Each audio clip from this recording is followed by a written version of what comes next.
നമസ്കാരം. സ്ട്രെസ് ഇന്നത്തെ ലോകത്തിൽ എല്ലാവരും ഫേസ് ചെയ്ത് വരുന്ന ഒരു മെയിൻ പ്രോബ്ലമാണ് സ്ട്രെസ്സ്, അല്ലേ? വലിയ ആൾക്കാർക്കാണെങ്കിലും കുഞ്ഞിനാണെങ്കിൽ പോലും ഇന്നത്തെ കാലത്ത് സ്ട്രെസ് ഉണ്ട്.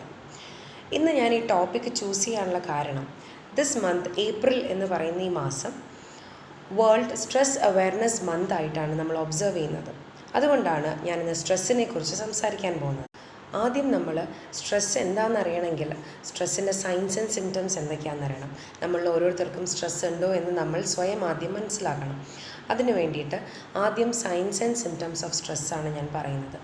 സൈൻസ് ആൻഡ് സിംറ്റംസ് എന്ന് പറഞ്ഞാൽ ആദ്യം തന്നെ ഫിസിക്കലായിട്ടുള്ള കുറേ സിംറ്റംസ് ഉണ്ടാവാം, അല്ലാതെ മെൻ്റൽ ആൻഡ് ഇമോഷണൽ സിംറ്റംസും ഒരു വ്യക്തിക്ക് വരാം. ആദ്യമുള്ള ഫിസിക്കൽ സിംറ്റംസ് എന്ന് പറഞ്ഞാൽ ഭയങ്കരമായ തലവേദന ഉണ്ടാവാം, ഡിസിനസ്, തല കറക്കം പോലെ ഉണ്ടാവാം, അല്ലെങ്കിൽ ഭയങ്കരമായ ക്ഷീണം അവർക്ക് തോന്നിക്കാം, അല്ലെങ്കിൽ ഈ പറഞ്ഞ പോലെ ഒരു ചെസ്റ്റ് പെയിൻ തോന്നിക്കാം, വയറിൽ ബുദ്ധിമുട്ട്, അതായത് ഗ്യാസ്ട്രിക് കംപ്ലയിൻസ് ഉണ്ടാവാം, അവിടെ ഇവിടെയൊക്കെ സന്ധിവേദനകൾ, ജോയിൻറ്റ് പെയിൻസ് ഉണ്ടാവാം, അല്ലെങ്കിൽ മസിൽ പെയിൻസ് ഉണ്ടാവാം. അങ്ങനെയുള്ള സിംറ്റംസൊക്കെയാണ് ഫിസിക്കൽ സിംറ്റംസ് നമ്മൾ സ്ട്രെസ്സിൻ്റെ സിംറ്റംസ് ആയിട്ട് പറയുന്നത്. അതല്ലാതെ ഇമോഷണൽ ആൻഡ് മെൻ്റൽ സിംറ്റംസ് കുറച്ചുണ്ട്. അതായത് ഈ സ്ട്രെസ്സ് കാരണം പല വ്യക്തികൾക്കും ആങ്സൈറ്റി ഡെവലപ്പ് ചെയ്യാം, അത് കാരണമുള്ള ഇറിറ്റബിലിറ്റി ഉണ്ടാവാം.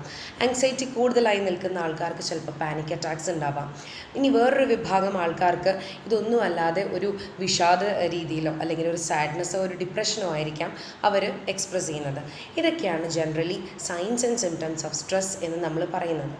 ഓക്കെ, ഇനി നമ്മൾ മെയിനായിട്ട് നമ്മൾ നോക്കേണ്ടത് how to manage the stress. ഈ സ്ട്രെസ്സിനെ നമ്മൾക്ക് എങ്ങനെ മാനേജ് ചെയ്യാം, അതിനുള്ള ടിപ്സുമായിട്ടാണ് ഞാൻ അടുത്ത വീക്കിലൊക്കെ വരാൻ പോകുന്നത്.